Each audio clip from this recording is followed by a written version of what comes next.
Train Dreams is now nominated for 5 Critics' Choice Awards, including Best Picture, Best Actor, and Best Adapted Screenplay, and 2 Golden Globe Awards, including Best Actor Joel Edgerton. I don't know where the years go. It is also nominated for 4 Independent Spirit Awards. Figure it out, let me know. I'd like to ask for a few back. And winner for Best Adapted Screenplay from National Board of Review. New York Magazine hails it the best picture of the year. Train Dreams, now playing in select theaters and on Netflix. For your consideration, rated PG-13, may be inappropriate for children under 13. Hi, everyone. It's the Prestige Junkie Podcast, and we have some breaking news to discuss today. Chris Rosen will be here with me to talk about the films that made the newly announced Oscar shortlist in 11 categories, including the brand new one for casting. We'll talk about what it all means, what we can learn about this year's race, and any stealth contenders that have emerged from this. And then after that, you'll hear a truly lovely conversation that I had with Kate Hudson. She earned a Golden Globe nomination last week for her marvelous performance in Song Sung Blue. I'm Katie Rich. Welcome to the podcast. Chris, this is our last breaking news of the year.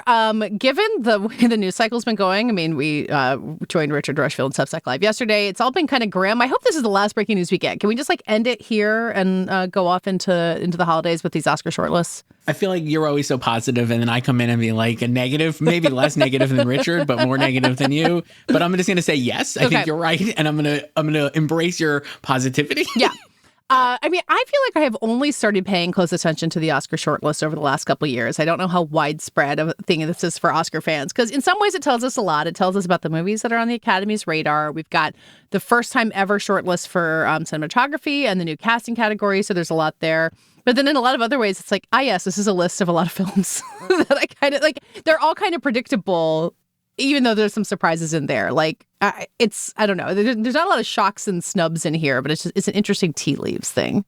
Yeah, I guess I would say, I first started really paying attention to this, I would say a few years ago in terms of the shortlists with All Quiet on the Western Front, which really overperformed and in 2022. And you were like, oh, wow, we got to really take this movie seriously. And it really portended to a strong Oscar run and multiple wins. And, it ended up being a big thing. So in terms of I always look at this as what movies, because this basically just tells you what these branches are embracing or watching, right? And so that doesn't really help us in terms of at the nomination stage, the branches vote for their own branches, right? So this is not going to help you gather what actor maybe could get in, though I do think this tells us a little bit, which we could talk about, but it does help you gauge the best picture field and international picture field. And I think in that regard, this list this is a fun list, and there are maybe some big snubs, but there are really good data points that I will be looking forward to using as we talk about these predictions for the next month, basically. Yeah, I don't know that we have anything quite like the All Quiet on the Western Front surprise that was in 2022, because it wasn't at all clear that it was even Netflix's priority, much less that the Oscars cared about it. But I do think the closest coming to it, and maybe the funniest possible option for this, is Sirat. Yes. Crazy techno desert bridge between life and death Spanish movie that you got to see in Toronto. I have now since seen. It showed up, international feature, which I think everybody expected. It showed up in casting. Fascinating. We'll have a lot to say about that. It's in cinematography. It is in one more spot. Hang on. For music. Sound and score, I believe, yes. right? Or the other two. Yeah, both of which I would have maybe predicted it in those places, less so some of those others. But what do you think? The Academy's going to have Sirat fever this year? This is being released by Neon, we should say. I talked about it with Chris Feil last week about the international feature race. It has felt like a lower priority for Neon compared to some of the other ones, but I don't know. Maybe that'll change. So we had talked in your great episode with Chris, you guys talked about will Neon get all 5 of these spots in the international race, right? Or will The Voice of Hin Rajab or something else sneak in? Or what was the Japanese entry that Tom Cruise, which showed up in a lot of these lists. Which showed up, I think, a couple times. So it's and Tom Cruise was stumping for that one. So it's what else is going to be in? But I would say great day for Sirat, which I think now is the other 3 Neon titles. Sentimental Value, It Was Just an Accident, and The Secret Agent, all seemingly very much locked into that international feature category. And then I would say Sirat probably, based on this, to me, moved ahead of like No Other Choice. Yeah. In terms of like whether it could get in. And then I was looking, I mean, like you mentioned, like sound, I think is really strong. That's great. I think that it's in score, I think could get in because it's like a different score. And then the one I was looking at, even though you don't get to see here, and like I said, the branches vote for the branches, but I was like, man, is Oliver Lash, who I interviewed at Toronto, Katie, and he's such a handsome man with his big long hair. Most beautiful man in the Oscar race. I'm like, what if that guy could get into the directing what if he gets a directing nomination? Like, it is a very directed movie, and it seems like this has definitely been seen by the Academy, like at large, as this showed up in so many places. And I'm like, we've already, like, most people have been like, oh, Jafar Panahi and Joachim Trier, or like, you know, like Chloe Zhao, like all these typical names. But I'm like, what if he kind of sneaks in and grabs one of those last spots in the directing race? I think that is a valid theory. I think for me to feel strongly about it, I would have needed to see It Was Just an Accident or The Secret Agent or Sentimental Value, the other Neon international films, not perform as well, like have some kind of surprising omission. And I don't think we're seeing that anywhere here. Like, I probably would have put The Secret Agent on my sound shortlist, but I'm not stunned that it's not on there. Like those three all see about as strong. I think especially having The Secret Agent and casting, which I think is a really inspired option. So I wonder if it's, you know, if it's just Neon continuing to have the problem of competing against itself with all these great movies.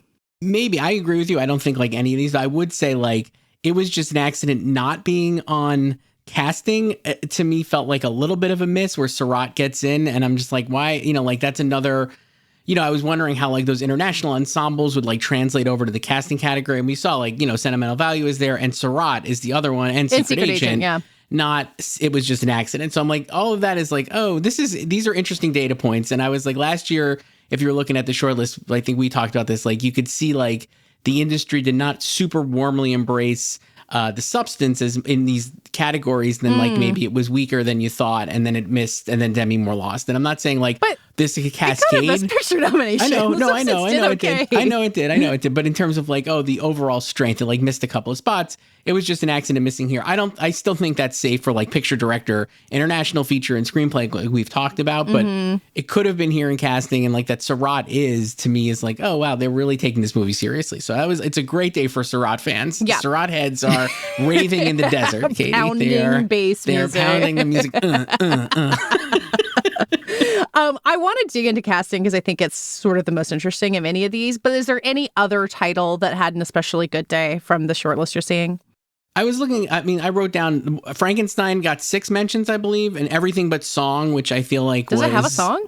It doesn't. So like that was fine. You know what I mean? Like it's got, and it got a casting nomination, or not a nomination, excuse me. It got a casting mention, which I thought was really good news for Jacob Elordi, maybe to get in, and especially that. So I thought that was good. And then the other two, obviously, like Sinners and Wicked, I think got 8 mentions each, right? Yeah. At the top here. It would have been very surprising for either of them to miss in, you know, any of the usual spots you'd see them. And so like that's really strong. I still think Wicked is maybe trending towards like Black Panther Wakanda Forever style, where it got like pretty well on the short list, and I think got 5 nominations, which was supporting actress, costumes, makeup, song, and FX. And I'm like, Wicked could probably get like 1 or 2 more, but I'm like, what if it misses Best Picture in there? Though for the Wicked haters, getting it in there on the cinematography short list remains hilarious, and I think that it looks better than the first one. It does. I agree 100%. So those are all good things, I would say, and for this. Yeah, I would say Marty Supreme also popped up in a lot of places in these technical things like makeup. I think the makeup in that is kind of subtle, but well done. I did spend half the movie being like, is Timothée Chalamet's skin that bad? And I just never noticed, but no.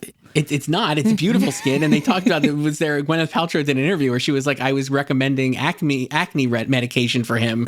And he was like, it's just my makeup. Like, I have beautiful skin, Gwyneth Paltrow. So I do think like it's like nice to see it show up there on the short list. I guess I understand why the visual effects on the ping pong scenes are not up to the task of, you know, Tron Ares or whatever, but I might have put it on a visual effects short list. But it also shows up in casting, which is, I think, is a lot of Best Picture contenders. And I've been texting with our friend Joe Reed, whose opinion I care about on all of these things. And he's been, what did Joe say? I'm sure, well, he's, I think, frustrated as, I don't blame him for that it's so many Best Picture contenders that, you know, the risk of this casting Oscar is that it shows up as basically SAG Best Ensemble, and it's kind of indistinguishable from the Best Picture race. And the fact that this is all voted on by casting directors means that I trust them. Like, I don't think this is just a bunch of know-nothings like you and me voting on which movie had the actors that we like the best, but it is Frankenstein, Hamnet, Marty Supreme, One Battle After Another, The Secret Agent, Sentimental Value, Sinners, Sirat, Weapons, and Wicked for Good. And I would say maybe other than Weapons and Sirat, and who knows now,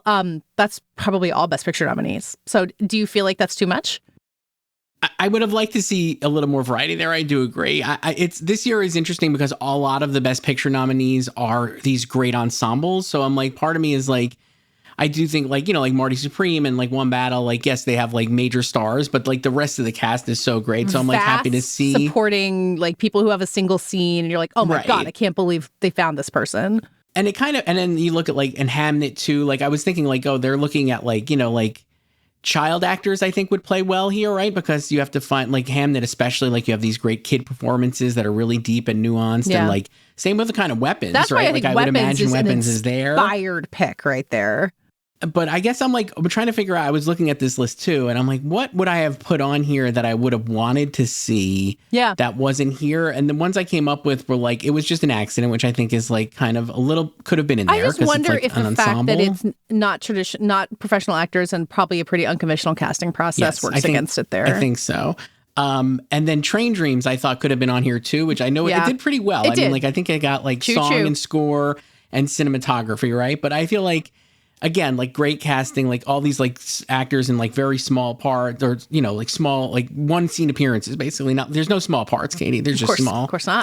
We should all be so lucky as to be in any of these movies. But yeah, I was like, oh, it would have been nice. I'm like, what else really missed there? That's the one thing I was like. Well, I'm looking at something like Wake Up Dead Man, which has an incredible ensemble, but I don't know how much you credit casting for any of that, Right. Like it's not a casting director who says to Rian Johnson, have you heard of this guy, Josh O'Connor, Or even, well, it's pretty recently. There's an excellent cameo in this movie, and I don't know, I bet you credit that directly to Rian Johnson as well and not to a casting director. So that's hard to tell. And the other one I would bring up, and I'm going to sound like a broken record, but The Testament of Anne Lee has a massive cast, challenging them with doing all kinds of stuff with the choreography and music. And not only is it not in there, it's not in score or song. The score, we'll get to it. Some of the titles that made that list are completely insane, and yet Anne Lee is not on there, and I don't know what to do about it. I'm so mad.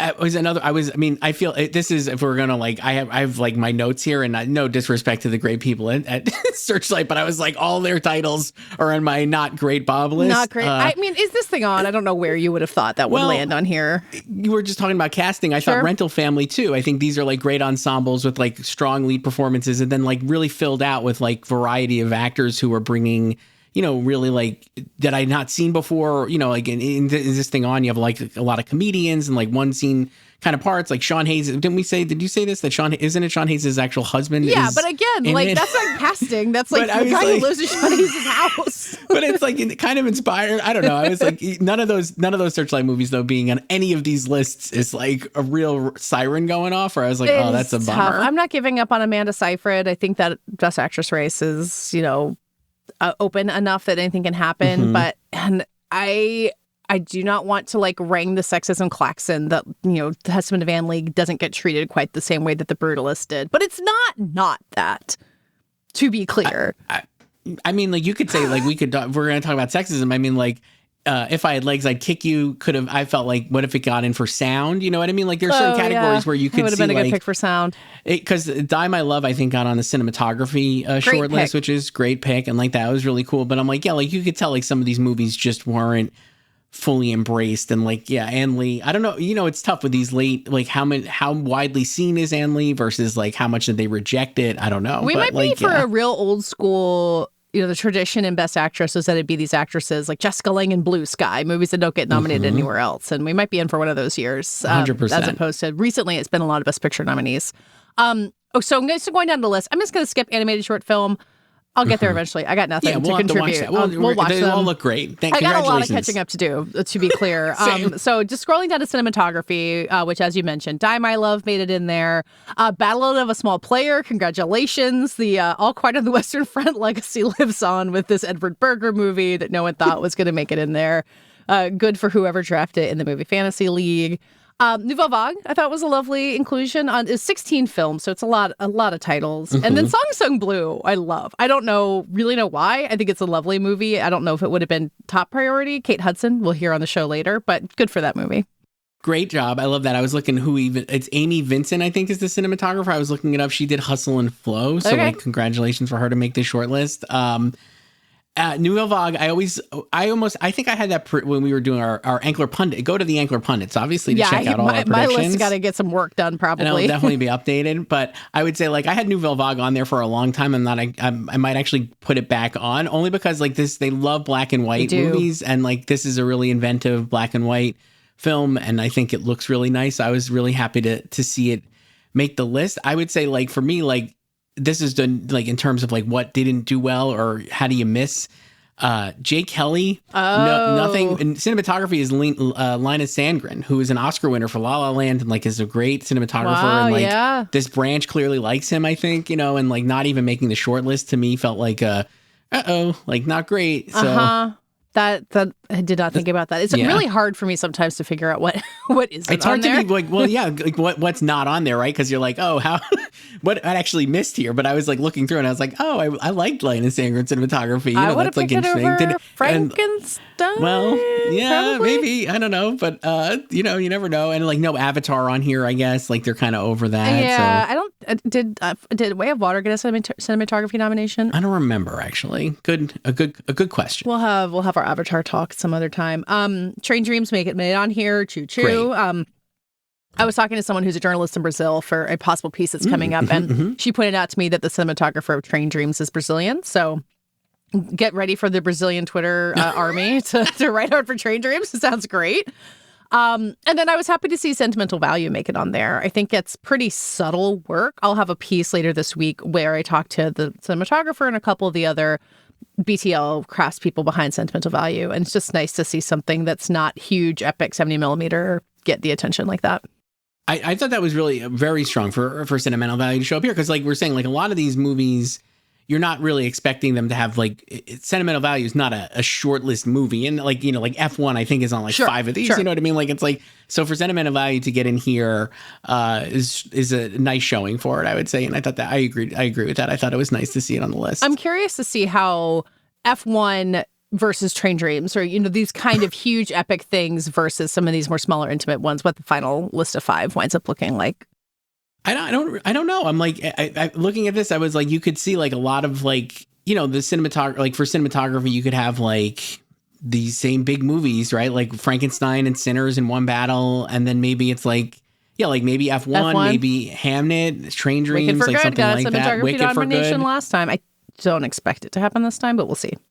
Also, Ballad of a Small Player would be such a classic Netflix move because remember when Maria got that nomination last year for Ed Lachman? Right? Ballad of a Small Player's cinematographer name is not immediately coming to mind, but I'll Google it. I don't know that they are quite a legend. I will say on the Ed that was like level. a great.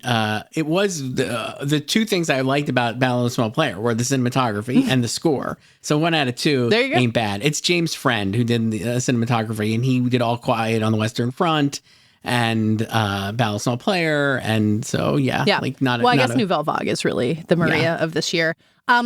So documentary feature, I'm not going to spend too much time on because I have seen one of these titles. I have so much work to do. I knew that. I always get behind on docs. So I knew I had to catch up on a bunch of these. I was surprised at Predators, which I saw and interviewed the director a few months ago. I think that's the biggest surprise on this. Have you caught wind of, because the doc shortlist almost always has a crazy snub. I mean, that was one, and then Put Your Hands on Your Soul and Walk, right, was the other one, which I think that's a Kino Lorber movie, and people were, I thought that could have maybe even won. You could imagine a world where, like, the whole branch, the whole Academy votes on the winners, so maybe, so that missing as well. But yeah, like a lot of the other ones, like, I'm scrolling, I'm trying to scroll, and I can't find it. Hang on, where is like this My Undesirable documentary? Friends feels like it's really been building some momentum. I think it's won a couple of critics prizes, more than, say, Cover Up, which I kind of thought was going to be the big critical darling of this year. The Perfect Neighbor is also one that it's on Netflix. So many people have seen it. That's got a strong one there. But it's a tough one to wrap your head around, I think. Yeah, it was Cover Up for sure. I thought good to see, like, well, they usually don't go for these kind of like celeb docs, like, that kind of thing. But like, so Come and See Me in the Good Light is not that, but I thought maybe it was going to be too emotional and too like warm for this branch, but it got on here. And it also, I think, made the song shortlist for the Sarah Bareilles song. So I'm like, that's nice to see. I don't know if it'll make it all the way through. I would say like 2,000 Meters to Andrivica is also a top one here, because isn't it the same filmmaker who did Maripol from a few years ago? Yes, and it did not qualify in international feature, which I think it was eligible for. So that is interesting. Documentary short, I have, again... We're going to watch... This is great for us, because then we can watch these now that we know the list. I always at least watch the nominees. Sometimes getting to the short list. We'll see. We'll see if I get bold. So international feature short list. Chris Weil predicted them last week. He got 11 out of 15 correct, which I think is very impressive. A good number of these, I think anyone would have been able to call. I have seen 7, which is way better than I usually do for international feature by this time of year. So I've got some work cut out for me. I don't think there's a huge snub in here, but you tell me if I missed something.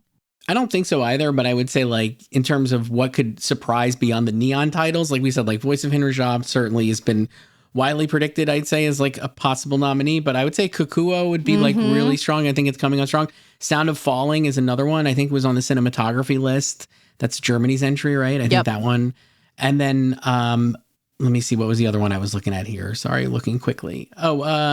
President's Cake, I could see also showing up. Sony Classics, right? That one I'm eager to see. It was at TIFF, and I just have not gotten to it yet. I also continue to root for Left-Handed Girl. It's a movie I really like a lot, and is a good kind of small counterbalance to some of these bigger ones. But it also might just be all the Five to the End movies. So who knows? Live action shorts. I cannot wait to see Jane Austen's period drama or Two People Exchanging Saliva. This is usually where you get the best titles of any Oscar nominees. So I also think the titles are what people vote on a lot of these times. So I'm already like Two People Exchanging Saliva and Jane Austen's period drama also in. If that were true, then My Year of Dicks would have won that animated short a couple years ago. Right? It did get in at least. Which I do think they go on titles. Thrilled for. So, speaking of titles, who would have predicted the Alto Nights showing up in Oscar season? David Zaslav vindicated, Katie. Every choice he's made has been correct, and he's vindicated. It made a short list. Did you see Alto Nights? That sounds like something you would do. I saw it with my friends from college. We went opening weekend. I'm so surprised I knocked the windscreen off my microphone. Wow. This is like your friends from college you watch Goodfellas with 10 times in a month? So we saw Alto Nights. It's not a good movie at all. It's Didn't actually have that vibe. It's actually shocking. It's a shocking movie because it was clearly... I'm going to do a tight 30 seconds on Alto Nights here for our listeners. It's going to be great. Year's almost over. Here we go. It's a movie that clearly was written for De Niro and Pesci to play in, and Pesci does not act really beyond like The Irishman, and that was it, right? Like he's kind of retired, and so rather than not make the movie, De Niro seemingly decided, I'm just going to do the movie as me and as my impression of Joe Pesci, and so that's the movie. And so he plays two characters who are not related, one mobster who is very De Niro coded and one mobster who is very Pesci coded, and that's why I think it got nominated for makeup, because it is like a good transformation of De Niro. Or nominated. I keep saying nominated on the short list for makeup. But yeah, so a crazy showing here. And the other one I was like The Ugly Stepsister, which was so horrifying to look at even the trailer. I didn't want to watch this movie. Yep. But I was like, one of these could get nominated because like this is where you'd see like the Suicide Squad get in. When these outliers show up on the list, like it's like, oh, this is a great place for people to catch up with these movies and then maybe actually vote for them in the branch. And they do the bake-off process where people get to watch the videos of how they got them done. There's a lot baked into this process where you really see how the transformation work happened. So I think everyone knows about Frankenstein or The Smashing Machine and what they pulled off there. I did like seeing One Battle After Another make it on here. That might just be a sign of how strong a movie it is. There's not any real grabby work in that movie, but it seems well-deserved. 100%. I love that. Love seeing that. I was mad to see Weapons not make it. I mean, Weapons, like, you could have envisioned a scenario where Weapons got in here and for Amy Madigan and then it wins both, or like at least she's nominated, because that's usually a correlation between acting and makeup, and like her makeup was really great. You think Amy Madigan's going to win now? Is this are you dropping the scoop? I don't think she's going to win now. I actually think I keep forgetting. I keep saying Inga Ilias. Oh, you think she's going to win? I do think she could win, because I think this is a category where there really is no front runner at this point, right? Like if it's Ariana Grande or Tiana Taylor or whatever, and certainly Tiana Taylor could win in a one battle sweep, like we saw with like Jamie Lee Curtis winning for Everything Everywhere when everyone else got carried through. But I could also see Inga winning because she's like the heart and soul of the movie, and it's clearly a movie people like. Yeah. Well, okay. We'll have to get back to our acting predictions at some point later on. Anyway, Weapons should have been on here. I have an interview with Amy Madigan coming on the podcast in a few weeks, and she told me about like the prosthetics that she wore as Aunt Gladys, like not just the wig and the crazy makeup, but like they made her earlobes different. The really incredible attention to detail in that character. 20 scores made the original score shortlist. I kind of feel like that's too many. Why is Captain America Brave New World on this list? Laura Cartman, an Oscar nominee and a beloved member of the community. That's the other thing. Like, it's the branch is voting on, like, you know, who's in the community, and she is like a beloved member of the community, I would say. Fair enough. So. How about Diane Warren, Relentless, making it in for score? And song, does that mean for both? For Diane? Definitely a score. I mean, a song. I mean, we all knew that was coming. Yeah, of course. And again, all of us instead of the Testament of Ann Lee. Not the choices I would make. Also, Volker Bertelmann, who All Quiet on the Western Front is in here for House of Dynamite, which I think this is the only place. That movie is dead. Not what you want. No. Not what you want. Nicely, like, you know, a lot of Netflix titles on here. Jay Kelly, that our boy Nicholas Bertel getting on the short list, which I think was solid. Wake Up Dead Man, Nathan Johnson. That's a great, I was glad to see that someone remembered it existed. Sean Aries. Frankenstein is Desplat, right? He's Yes. So this could be, I mean, this score lineup could be a bunch of classic heavy hitters, or there could be some fun twists. I mean, here's Johnny Greenwood, still doesn't have an Oscar, still may or may not want an Oscar, but is probably getting in for one battle after another. I mean, this is another one of those categories that feels like it's down to one battle and sinners, and we'll see who else is in the mix. Or am I overestimating it? No, I think you're right. I mean, like, I think it's those two, and then probably like Hamnet. I think that A Maid Here is great for Max Richter, right? Because we were talking about like how much would the branch penalize him maybe for using his great song, but they didn't. Even if it was eligible, would they do that? Hedda, I think, is a contender, a dark horse contender here because it's Hildur Goodner's daughter. Goodner's daughter. Yeah, yes. that was cool to see Hedda make it in there. Also, the Marty Supreme score, that very deliberately 80s score, I think is probably going to drive some people crazy, but I like seeing it make it in here. I would love to see it get in. Daniel Lopatin. It would be, if Marty Supreme is going to overperform, you're going to see it like in places like score and like areas like that, which I'll be curious to see if it actually does do that, but absolutely. We'll see. Moving on to original song, 15 songs on this short list. Here's Diane Warren again. I took me a while to catch that the Shakira song from Zootopia 2, which my kids will not stop singing, it is an absolute earworm, did not make it onto this list, which is so rude. Shocking. Yeah, they've really been working hard on that one too. A lot of surprises. So you have Golden on here, like we said. We have the two Sinner songs and the two Wicked songs. Yeah. Only one of which I think is actually pretty good. I'm not surprised to see them get two for each of those. It's not like the strongest song year. Yeah, I mean the biggest ones I would say was positive, like Strong to See. Well, Highest to Lowest, they've done a really good job promoting that for Ayanna Lee. I think her name is right. Is that it? Ballad of Wallace Island showing up here is a big surprise. No, but I know I would like it. Really liked it. I watched it on a plane. It was the perfect way to watch it. Really enjoyed it. And then Come and See Me in the Good Light, like I said. I think that's interesting to show up here. And then obviously the Miley song from Avatar. Yep. Ed Sheeran song from F1. There's some big artists here, which would be fun, but I don't know if they'll actually get nominated. Yeah, the Billy Idol documentary that I don't know anyone who's seen. He was at the Middleburg Film Festival promoting it. So good for you, Billy Idol, for making it onto the short list. It will be interesting. You don't get two Wicked songs nominated. I don't think so. I'll be curious to see who. I feel like you're going to hold a spot for Diane Warren. That Billy Idol song, I think, is Jay Balvin is also the songwriter, right? Who is an Oscar fave or the branch fave. Yep. So I feel like maybe he could get in. And then you have one of the Sinner songs. I feel like I Lied to You is the big scene. Yeah. But last time I see the Sun is the better song. I think it kind of reminds me a little of Amelia Perez last year, where the scene was El Mal, right? Was the big scene. Yeah. But it wasn't maybe the best song. Yep. But I do think I Lied to You probably has the edge then to get in. Whether I don't think it's going to win over Golden, but maybe both Sinners songs. Yeah. I mean, it's always tough for like a lot of these are credit songs, which I'm always like, I don't know, does that matter? Like the Drive from F1, I think is a credit song. Train Dreams got added after the movie had played Sundance. Yeah. I'm assuming this, I didn't see the Avatar yet, but I'm assuming the Miley song is not like a big montage scene. It's a credit song. I am curious to find out what Sweet Dreams of Joy from Viva Verdi is. What a great, I know. Like, I have no idea what this is. A rival on a short list. There's always got to be one. We can wrap it up with sound and VFX, which have a lot of overlap in their nominees as kind of effects-heavy movies. Good for spring screen, delivering from nowhere, getting in sound. I think that is well earned. Good for F1 for getting on for both of them. Did you know that The Electric State was eligible to be on the short list for visual effects?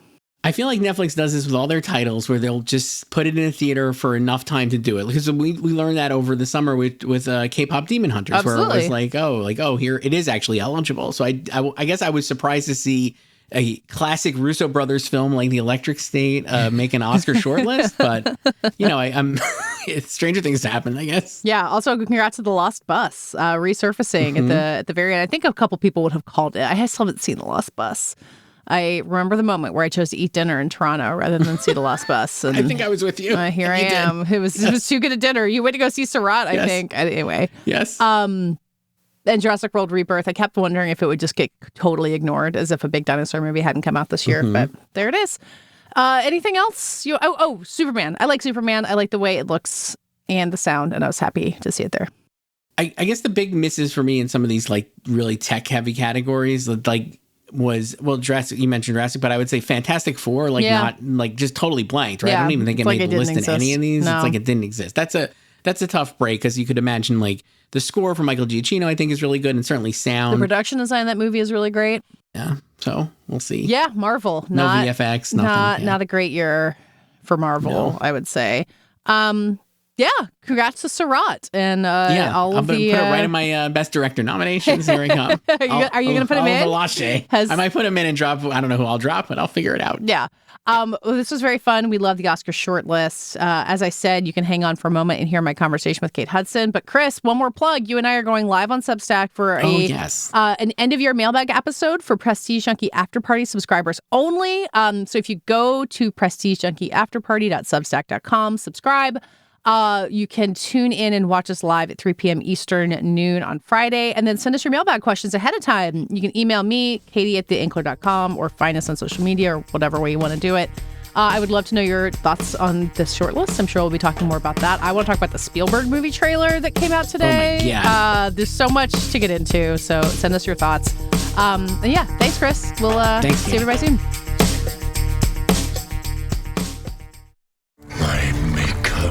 His tale, then I will tell you mine. The New York Times raves Frankenstein is the movie Guillermo del Toro was born to make. To be lost and to be found, that is the lifespan of love. Now nominated for 11 Critics' Choice Awards and 5 Golden Globe Awards, including Best Director Guillermo del Toro and the Best Picture of the Year. I am not something. I am someone. Frankenstein, for your consideration. Now playing in select theaters and on Netflix. Rated R, under 17, not admitted without adult.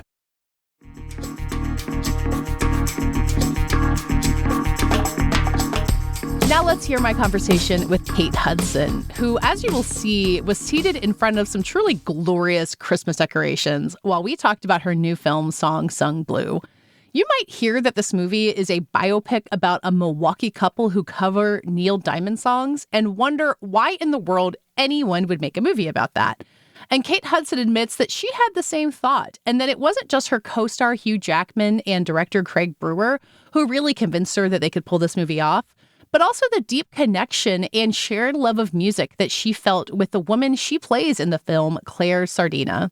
We talked about music and performing, about how Kate is the hurricane to Hugh Jackman's tornado, and we also did some reflecting on the film career that she kicked off 25 years ago, and which is really hitting a thrilling new phase right now. Hear it all in my conversation with the star of Song Sung Blue, Kate Hudson. Okay, so you were just saying that you want to be able to be home and enjoy Christmas by promoting a movie, but I did notice that Hugh Jackman got to go sling milkshakes without you in Milwaukee. I know. He went to Milwaukee. Yeah. Honestly, I missed it because I've been traveling so much and I have kids in school. So as Hugh can go during the school week and go to Milwaukee, I'm like, I need to go do school drop off and be a mom too. Yeah. And he's got adult kids. So I think it's a little bit easy. I'm juggling a little bit differently. And now I was so sad I missed it because it looked like so much fun. When you get there, you'll be like greeted as a hero, I assume. Like when you become part of Lightning and Thunder, like you're always going to be like one of Milwaukee's own, right? Like that's you're going to be embraced by a whole new community, I assume. I love it so much. You know, when I saw him at Cops at the custard place, because I'd been there. I mean, because I've been on the road, like, you know, I've been to Milwaukee a bunch with my ex-husband, and I mean, the first stop is custard. Oh, yeah. And when I saw them at the custard stand, I was like, oh, that's my favorite thing. There's really nothing more Milwaukee about that entire thing, I think. But I kind of love that he had this moment with Claire by himself, you know, and got to like sing with Claire. And yeah. I think that was really amazing. Yeah, you guys have had this fun process. You know, it's a Christmas movie. It's coming out on Christmas. So some people have seen that you've been doing all these screenings, but all these like events that you get to do, performing and singing the songs. And, you know, it's like it's a movie, but it's kind of bigger than itself with all the Neil Diamond connection. Like, I don't know if you've ever had that kind of experience of sharing a movie with people where there's like a performance and a whole like other life that you get to tap into to share it with people. Well, I mean, having Neil Diamond's music as our soundtrack is not anything I've ever experienced before. Sure. I will say, though, I've gotten really lucky with movies and music, you know? So, like, you know, Tiny Dancer and Almost Famous and You're So Vain and How to Lose a Guy. And I feel like there's these songs that have followed me throughout my career because they've kind of been so connected to movies that people really like. Yeah. And now with this being like playing interpreters, as they call it, it's so much fun because we can just go out and go show up at a bar. Like Hugh and I are having the best time. We just want to show up at bars and sing Neil Diamond songs. It's like, you know, it's a blast. It's a superpower that you have. Yeah. Well, I think you've talked about either working with you or promoting or both of it, that he's kind of this force of nature kind of person. Like he asks you to do something, he sticks his hand out and asks you to do it, and you kind of have no choice but to like go for it. Like, is that what the process of becoming part of this is? Is Hugh Jackman being like, come on, it's going to be great, and you just get swept up in it? Like, is that how that feels? Yeah, but I think it does kind of go both ways. Okay. I sweep him up too. I think it's pretty equal. We're, you know, I think we both have like a type of like worker bee mentality, and we love doing things. Like, you know, Hugh will come in like a tornado. He comes in and is like gone, and I'm more like the hurricane. Like I come in and then I stay. I'm like, let's keep going, and he's like, I'm going to bed and then I'm going to work out, and I'm the opposite. I'm like, this was fun and I'm going to keep the party rolling.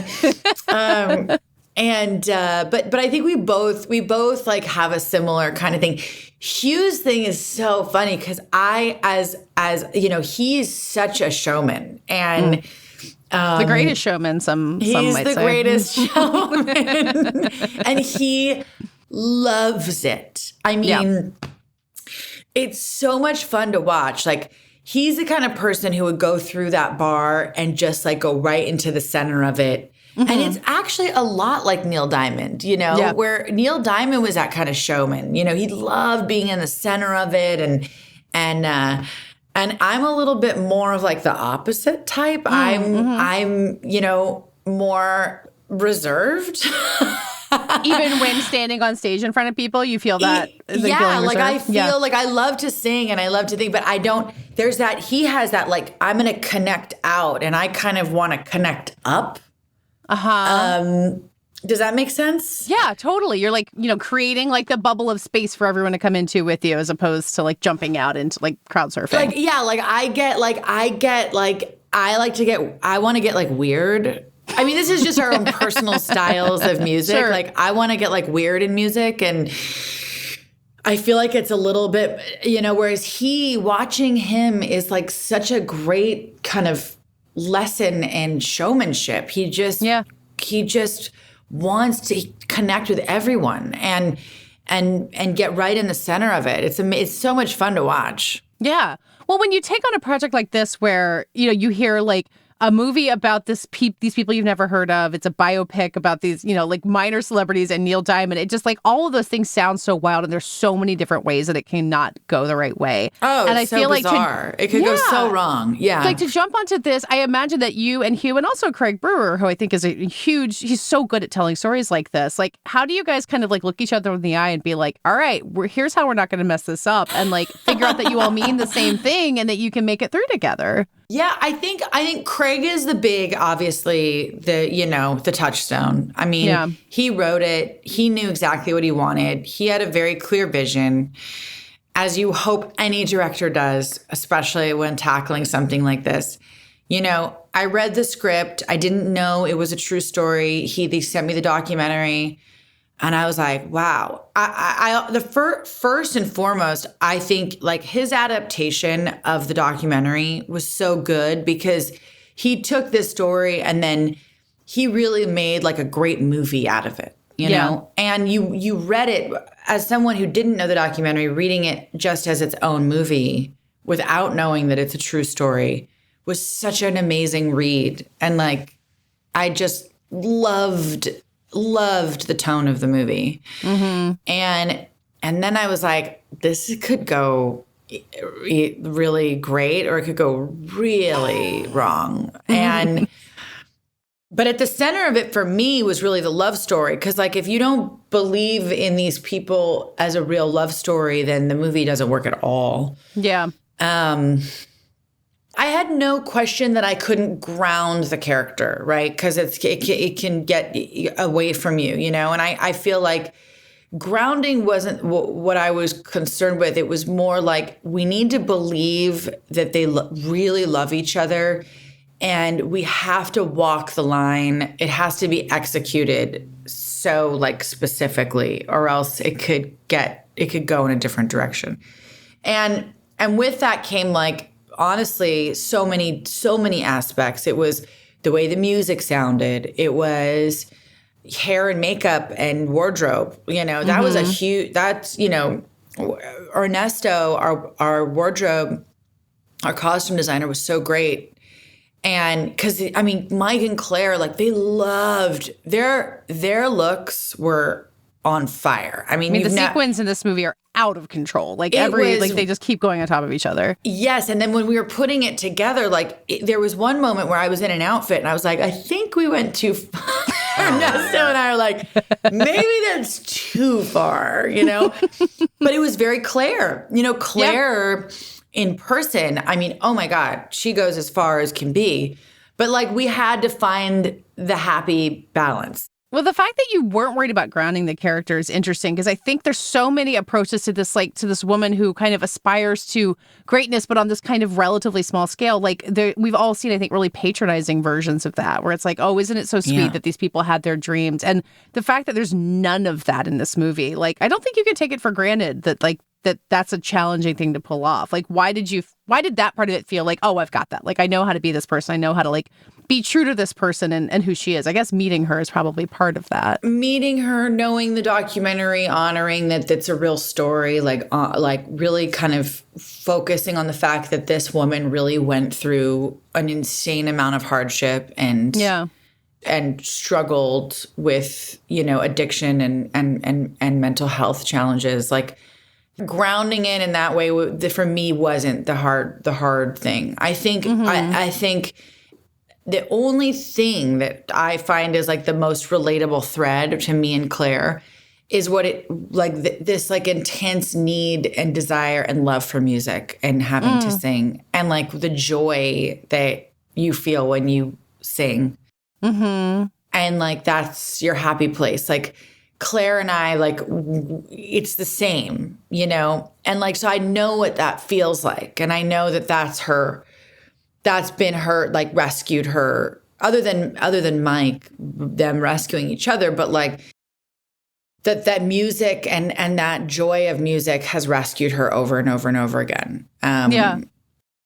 So I felt like those things and the script, like inside of the script that Craig wrote, like I wasn't, the concern of grounding it, for me, my part I knew I could find the balance for sure. Yeah.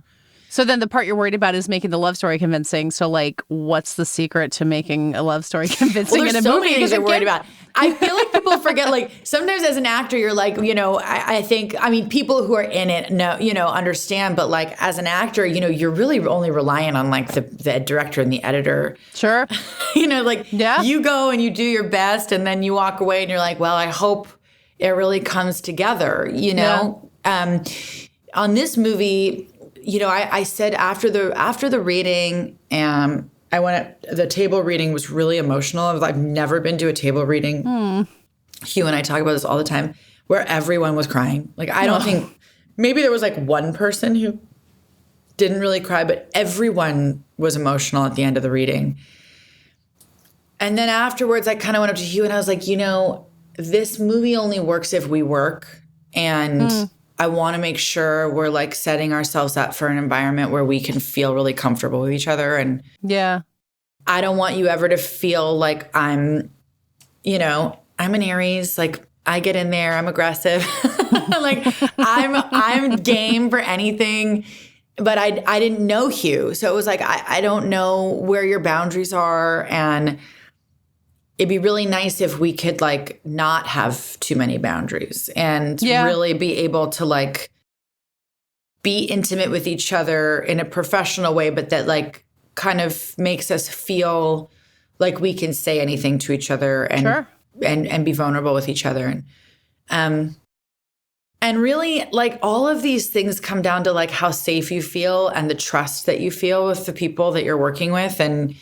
And like, that's kind of the best for a movie like this, the best environment that, to nurture.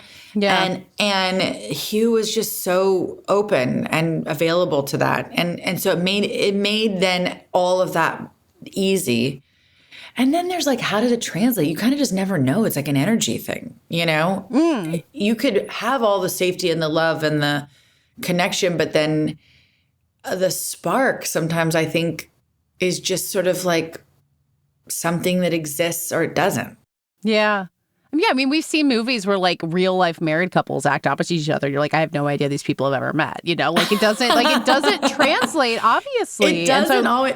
And then there's like stories where like people who hated each other have like the most amazing chemistry, Oh, yeah. But also there's something about the like love-hate thing. Like if you hate someone with that much energy, you can totally just flip that into something else on for screen. sure. I bet. It's easy to do that.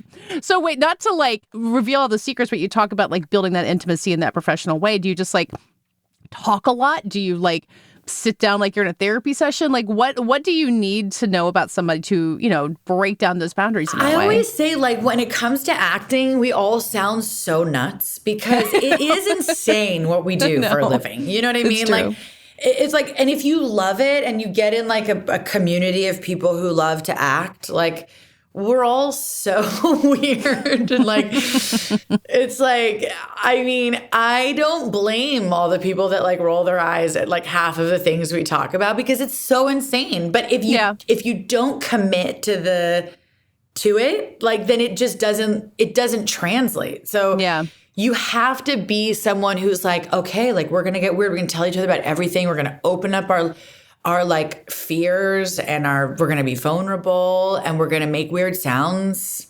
at times, like, when off, camera, when we're trying to get into like the scene, we just you end up doing weird things when it comes to relationships, at least with me and Hugh. And it's different for everybody because everybody's process is so different. But for us, it was really about being open and talking about our experiences in our life and our relationships and our struggles inside of them and the things that were relatable to the things that we were, doing and going through, and then trusting that those things were kept, personal and with each other, but just really being open and in moments that are hard, being able to share with that person what it brings up for you. All that stuff. Yeah.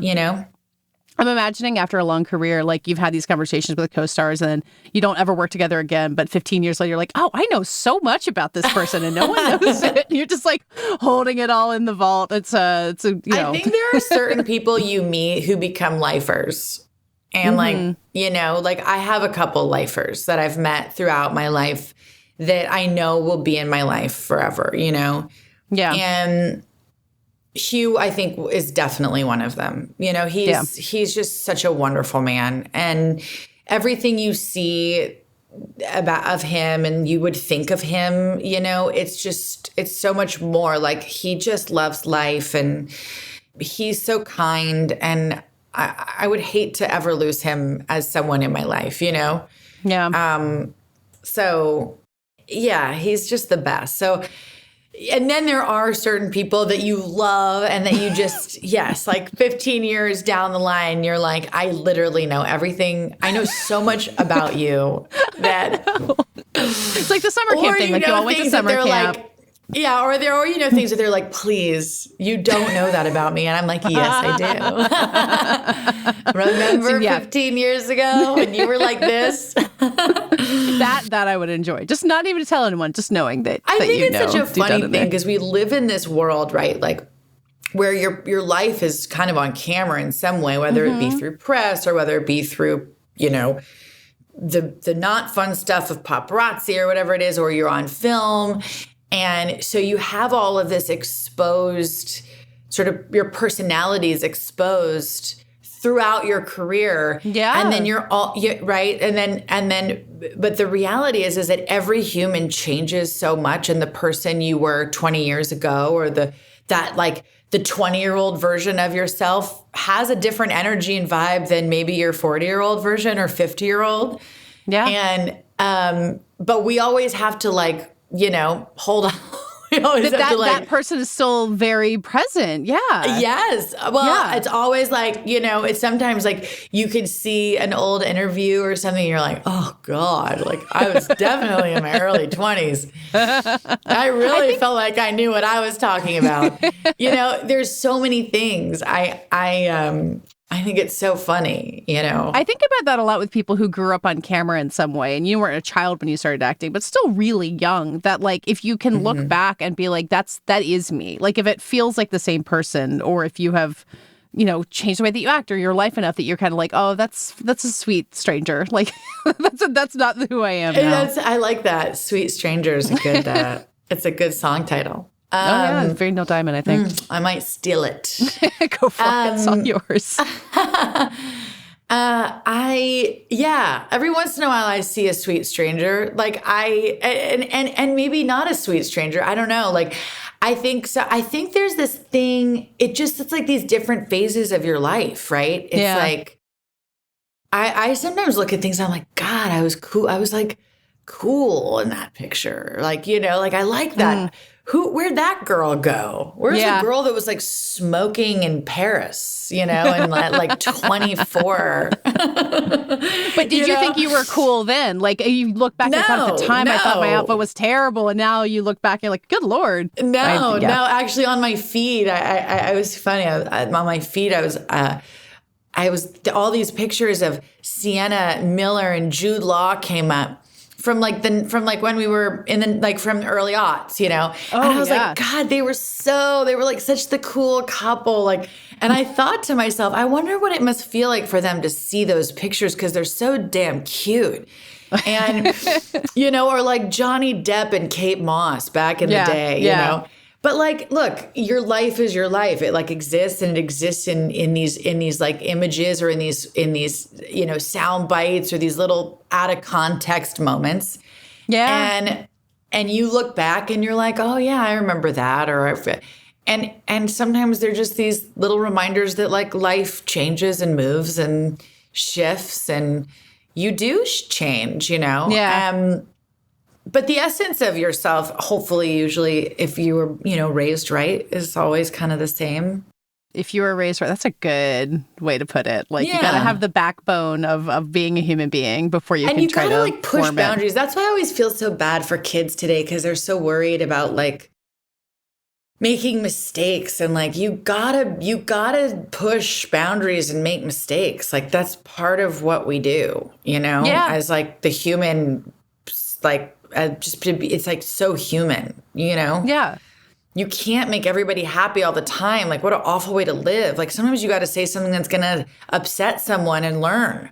Like, oh, that wasn't nice, and I learned that, thank God. Now I know to make a different choice. Like, I think about that a lot in film careers, where you can start off and being like, okay, I've been told these are the right things to do and I'm going to follow this path. And then when you, I think, are lucky enough to have a long career and get to a point like where you are now, where you're like, I can chase after this thing that might seem like a weird Neil Diamond movie and it can work. Like being able to take the kind of professional mistakes that you make and pivot from that and learn from it and be like, this is how I act on a set. Like, I think it's such a great thing about being able to have a long career and learn from all that.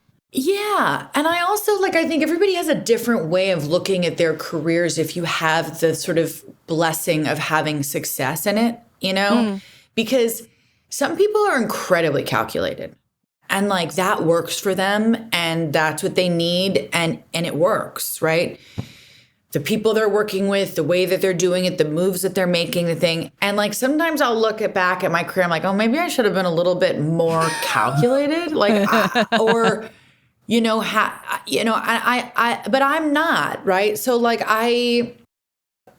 I'm such a spontaneous type of person. I don't like thinking too far ahead or too far behind.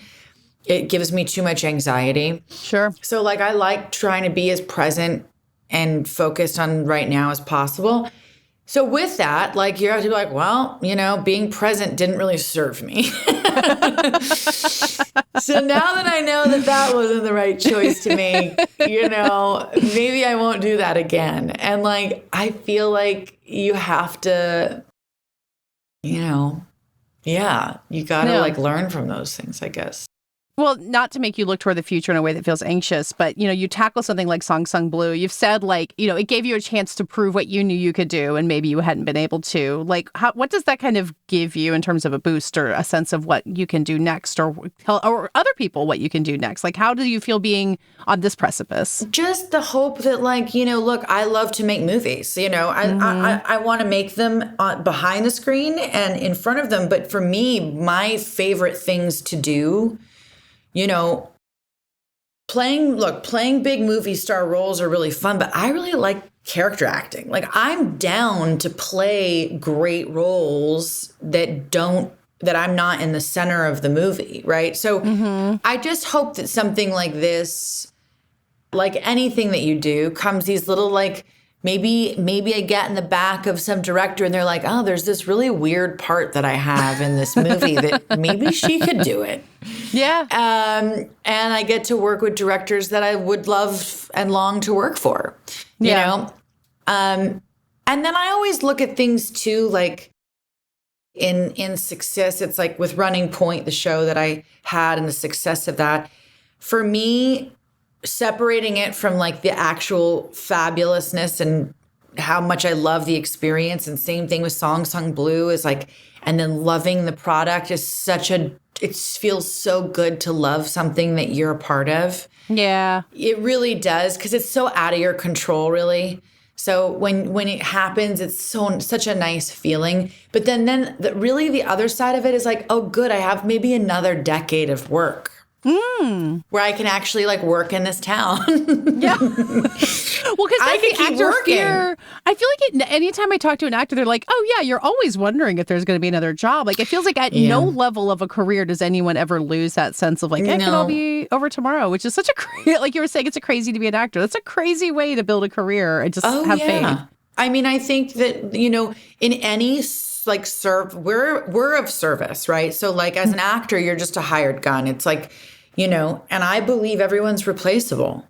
But I believe that in anything, in any job, it's there's always someone younger, better, hotter, more talented. It's the reality of anything. Sure. You have to believe in the uniqueness of what you are and just enjoy your life and work really hard. But for the arts, it's so subjective, so it's there's so many things that go into making something great if you're in the movie industry. Like, it's not a singular art. It's so collaborative. Yeah, and you have a little power over it, like you were saying. Like, you do your best, but then who knows? Yeah, and then and so, you know, I think that's where what comes in is like really understanding the people that you're working with, and with that comes. That's why these movies, you know, you're like, it's really about it's from the writer to the producer to the director to the, you know, it really matters who's behind it, you know? Yeah. And like for this movie, you know, it's a Focus film. You know that at Focus Features that they have a bar for what they're putting out in the world as when it comes to film. So you know that if Focus is behind this from the get-go, that we have support in the sense of wanting to make this the best version of what it is. I love that Focus last year, they're like, Nosferatu is our Christmas movie. And this year it's like Song Sung Blue. They could not be more different. And yes, exactly. But Focus, you know, Kuja, everybody at Focus they love movies. And they honor the art form. And so when you're doing something like that, whether it's like something that is hopefully like a entertaining piece or an art piece, you know you're going to have great support there. So it's like it all starts from really knowing who what the whole collaborative experience is going to be, you know. That does it for today's episode. If you're a Prestige Junkie After Party subscriber, this Friday, Chris and I will be back on Substack Live, hosting a live mailbag episode as we close out the year. Become a subscriber for just $5 a month. We'd love to see you there. If you have questions you want to share ahead of time, email me, Katey@theangler.com. We would love to hear them. In the meantime, this podcast is edited by Brett Fuchs and produced by Brett Fuchs and me. Our theme music is by Dave Gonzalez. Thanks again to my co-host and wonderful colleague, Chris Rosen. Subscribe to the Prestige Junkie newsletter at theangler.com and to this podcast on Apple, Spotify, YouTube, or anywhere else you get your podcasts. We'll see you on this feed on Saturday with another special interview episode and on Prestige Junkie After Party this Friday. See you there.